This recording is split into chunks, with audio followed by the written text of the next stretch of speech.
Welcome to Spiritual Badass TV, Travis Thomas. Woo!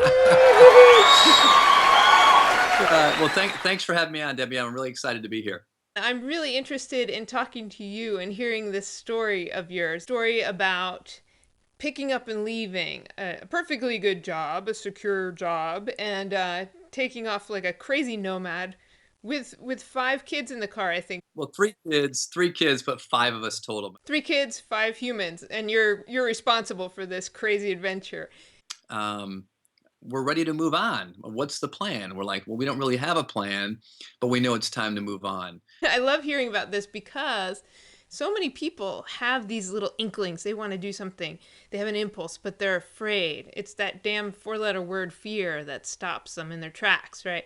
And you didn't listen to it. I mean, you probably heard it, but you didn't obey it. And I want to hear all about that and what happened and what happened before. Start at the beginning. What was going on that caused this shift?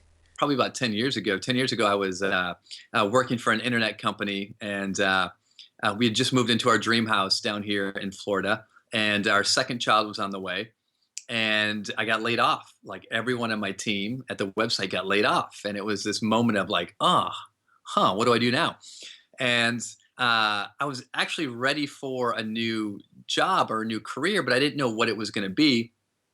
And getting fired kind of sped up that process. And so for the next, I've been an improvisational actor. Well, now for 17 years, but at the time, about 7 or 8 years, and I was performing and doing that, but probably not to the degree of making a living from it. And I was really into leadership, and I was really into life coaching. And so I used this opportunity to kind of explore and get into leadership and get into life coaching. I was still performing as an improviser, and I really found a lot of passion around doing that kind of work. But guess what? It wasn't paying any bills. So my wife and I, after a couple of years of actually almost going through our entire savings, and she is a phenomenal saver, and I actually didn't realize how much she was able to put away in a few years of marriage. We were able to live off of our savings for a while, but then it was gone, and now we were kind of going into debt. And so I ended up taking a job up in St. Louis, working at a boarding school, mentoring high school athletes. I mentored some college athletes as well in a soccer program, and really enjoyed the work. I was up there for 4 years, and it was right in line of leadership and personal development and spirituality, and was really enjoying that. Not necessarily making a lot of money, but kind of stopping the bleeding. And after a few years of doing that, my wife and I kind of looked at each other and we're like, um, we're ready to move on. What's the plan? We're like, well, we don't really have a plan, but we know it's time to move on. And so we looked at each other, and we knew that we have three kids, and we actually homeschool or unschool our three children. And we're like, well, let's figure it out. And so I resigned from my position. We spent the summer with family up in Michigan, and then we loaded up our minivan as much as we could fit in, a family of five. We put the rest of my stuff in my sister's basement in St. Louis in her storage, and we just started driving around the country. And I picked up some freelance work during that time, working for a friend. And we put on Facebook, "Hey, we're driving around. Who wants to see us?" And people would respond, "Hey, you can come stay with us for a week, or I know a place that you can stay." Or we would camp out for a few days at a time. And for 6 months, we were kind of nomads on the road, making just enough money to survive and just seeing the country. But the cool thing is, we did not have an end goal, an end destination. We didn't have a plan. And lo and behold, we ended up back in Florida, back in our house that we had kept rented out. And we thought, hey, this is where we're supposed to be. But then a month and a half later, I found out about a great job on the other side of the state. And I took that job and worked in leadership in athletics for another 2.5 years. And then again, just recently, a year ago, I said, you know what? It's time for me to be on my own again. And so I said goodbye to another job without a plan. And that's where I am here today. I've been a year back on my own, working for myself without a plan, and just kind of flying by the spiritual seat of my pants. Well, that's really brave because you do have the three kids. I mean, most people would say, "Oh, that's something to do in my youth. When I was in my 20s, I went to Europe and backpacked around, that kind of thing." And they think, "Well, that's over. I can't do that. I have to be responsible. You have these rules, right? I have to do this and that." And it wouldn't be responsible to the kids, but actually those kids had an adventure of their lifetime, right? And and that's priceless what they experience there. It's so different from just being in school. It's the school of life. They're being exposed to so much, you know. Yeah, and that's the model I think my wife and I are trying to demonstrate more than anything. Hopefully, they're either going to think that we were awesome parents, or they're going to be in therapy saying that we totally screwed them over, WN. Uh, but what's important for us is we're trying to model this mindset of, for me, is living yes and, or to live your passion or to live your purpose, and to have the courage to follow that. I'll be honest with you, I don't consider myself a very courageous person in most areas of my life, but when it comes to kind of following my heart and following, inspiration and purpose, I've been able to kind of leap and hope that the net will appear a few times now. So, yeah, obviously you're a person who has a history of following your intuition or following your inner guidance. It seems more natural to you maybe than to some other people. And I'm curious what that comes like, what that shows up like for you. Is does it come in, just an urge or a feeling? Are there like voices that speak to you, or do you see symbols, that do you see repetition that says you can't ignore this theme? What is it like for you? The best way to describe it is a feeling. It's an internal feeling, it's an internal energy, it's an internal excitement. I've done all of these leap and the net will appear sort of decisions over the years, but I'm actually a pretty cautious guy. But I know sort of when my internal compass, when my purpose is just kind of screaming or whispering, like it's time to shift, it's time to move, it's time to go into this direction. So the feeling is harder to articulate. But so what I try to do more than anything is making sure that my thought and my focus is being distraction free as possible, and that means building in time, as much time as possible, to stay open, to stay to build in meditation time, to build in listening time, to be really clear about my thoughts, my feelings, and my emotions, to be very conscious of them, so that I'm being very aware of, am I allowing myself to just be sort of unconsciously driven right now, or am I allowing myself to be present and conscious sort of my thoughts and of my emotions and of my feelings? And so my goal is to stay open, and then to notice what shows up, to notice what shows up in my experience, and to notice what shows up in my thoughts, and to really go, okay, is this a feeling that is fear based or purpose based? The purpose is what I need to follow. And is the reason I'm doing something or not doing something, is that coming from a space of fear? And if it's coming from a space of fear, I know that's just a distraction that is clouding sort of the clarity. It's clouding the clarity and thought that I want to be open to and listening to, as far as how I make my decisions. Yeah, fear is the great scourge of humanity. Yeah. Yes, it's dashing dreams on a daily basis. Yeah. If you do one thing, in this whole like spiritual practice, there's a million things you can do, programs and books. And if you just decide to not entertain fear anymore, I mean, that's mind blowing. Your life will change, right? Oh, absolutely. And I talk to people all the time. They're like, "Wow, that's great for you. I wish I could do that." Or that was, there's no way I could. We homeschool or unschool our kids. Well, I could never do that. And sometimes I have to correct people, like, well, you could, but we have to be willing to let go of the attachments that we have, in order to be open to taking sort of these steps of courage at times. And it's the attachments that we have that hold us back from taking some of those steps, because we're afraid of what we might lose, or how we might look, or how things might work out. So that fear kind of keeps us where we are. Right. So when people say, "Oh, I could never do that," what you're doing, of course they could. We all have free will. We can do whatever the hell we want. But it's that the fear feels so real. It feels like an outside force that's restraining us outside of ourselves. But it's a matter of looking at your beliefs and throwing away the ones that don't serve you. Not that it's simple and easy, but that's how it works. That's the process. That's the mechanism, right? Absolutely, absolutely. And again, that whole thing with fear, it's I love the exercise where you go, okay, what's the worst thing that could happen? All right, I'm not successful. I'm not making any money. I've got to move in with a family member. My kids are embarrassed. And so you start to go to the worst case scenario, and okay, if that happened, worst case scenario, and how often does that really happen for people? Not very often. Worst case scenario, if that happened, and then go, okay, it happened. How would you respond? Then what would you do?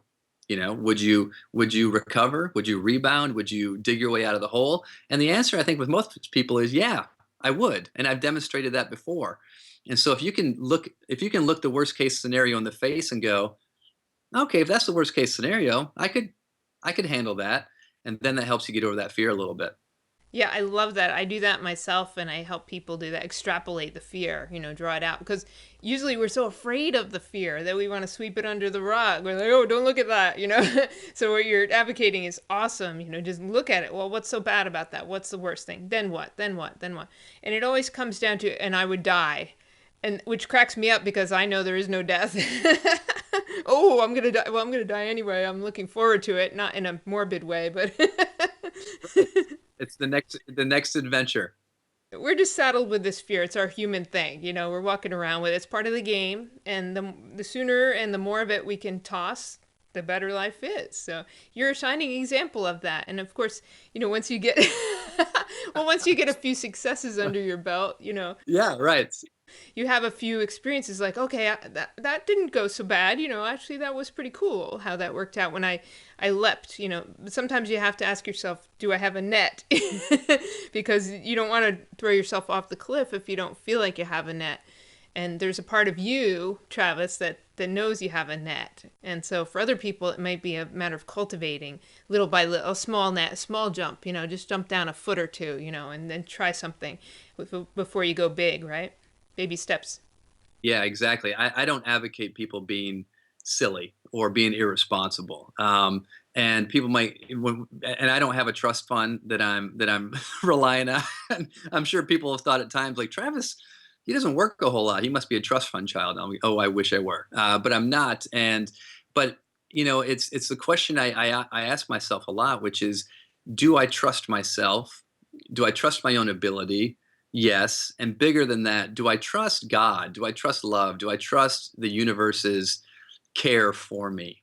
And do I have the faith that no matter how badly I screw things up, God still has my back, love still has my back, and it's always going to continue to nudge me in the direction that I need to go.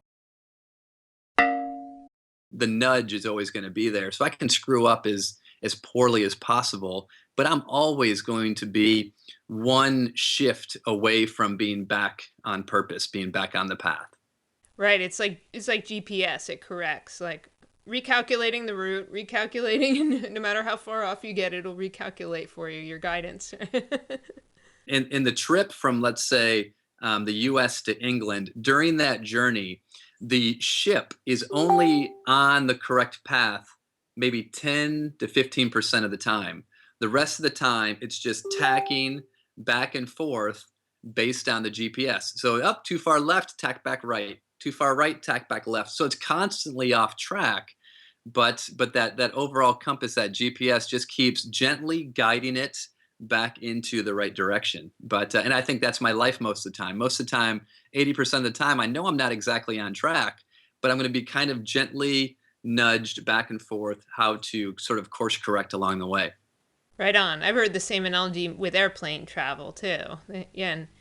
Yeah, and the straight and narrow is kind of boring. So I mean, that's the fun of it. The wiggling, the zigging, and the zagging. That's what we're here for. It's the game.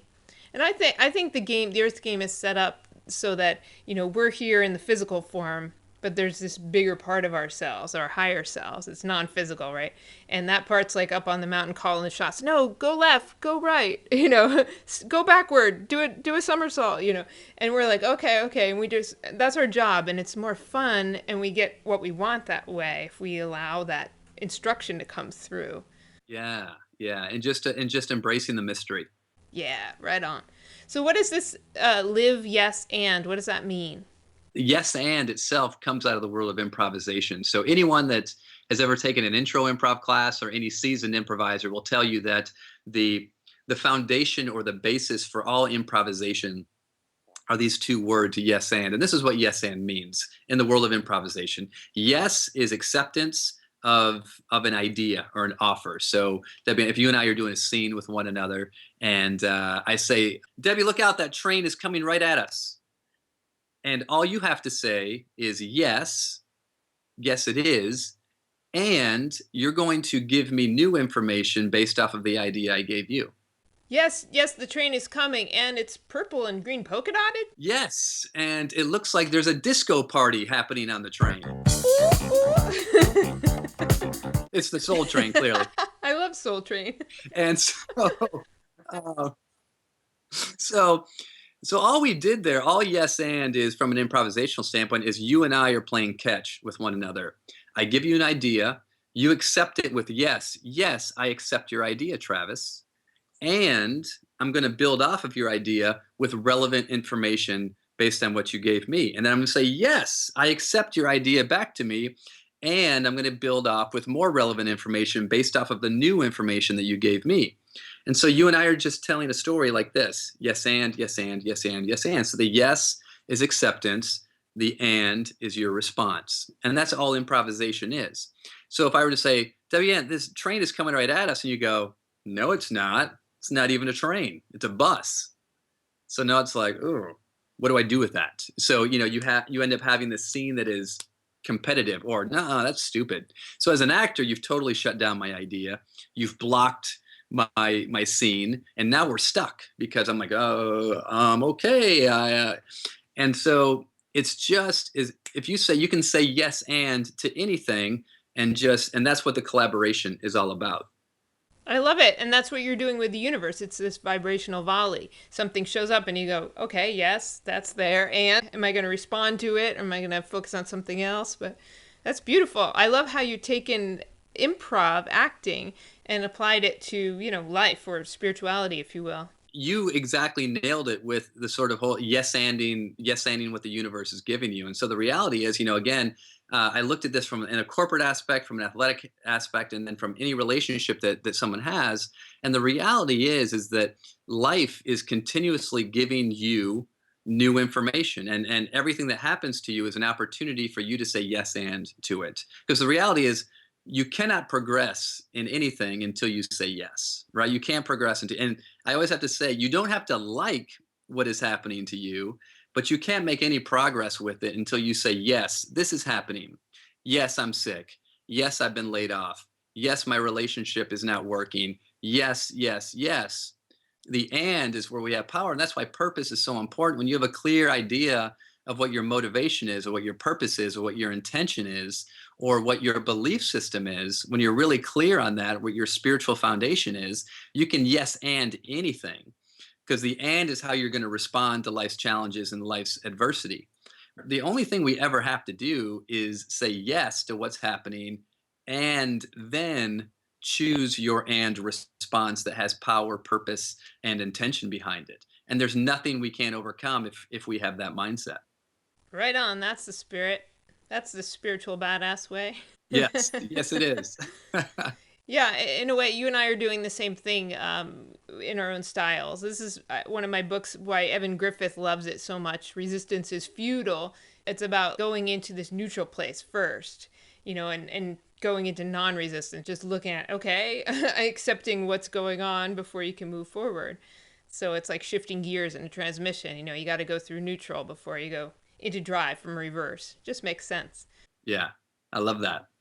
You obviously have a lot of insights to share with the world and a lot of gifts. So, what's the best way for people to find you? My website is liveyesand.com.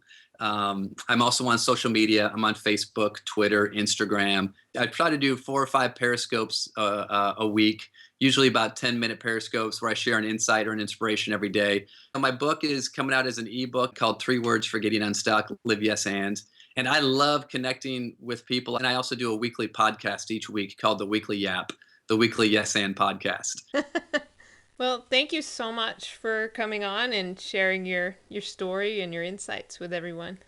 Yeah. Oh, I'm so super grateful. Thanks so much. Take care, Travis. Yes, you too.